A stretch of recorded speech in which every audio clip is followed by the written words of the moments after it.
Mr. Webb chose not to, that in fact, that this was an example of supreme clout, and that the Kochman family would have gotten justice a decade ago if it weren't for who threw the punch and whose family that puncher came from. Thank you. Could you answer the question for people at home who are still putting together, the time frame is so long throughout this whole thing. Help them understand why Webb has concluded all of this, but no one has been charged except Veneco in this case, and obviously he pled guilty. Help them understand why no one is being held responsible beyond this report today. Well, that's a very important question, and thank you for it. And let me say a couple of things.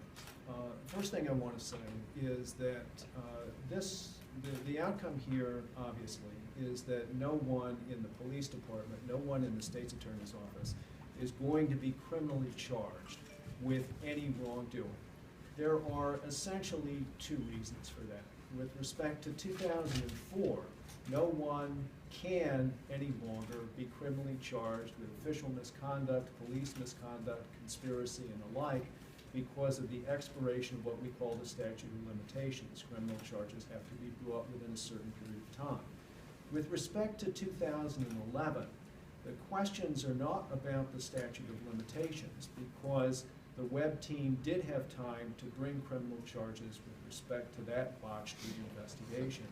But they concluded that although there was clearly evidence that this was written up in a phony way, there are all kinds of problems with the way the reports were documented, the way those reports from 2011 created evidence that didn't exist, misinterpreted evidence that did exist, and failed to follow up on evidence that needed to be followed up on.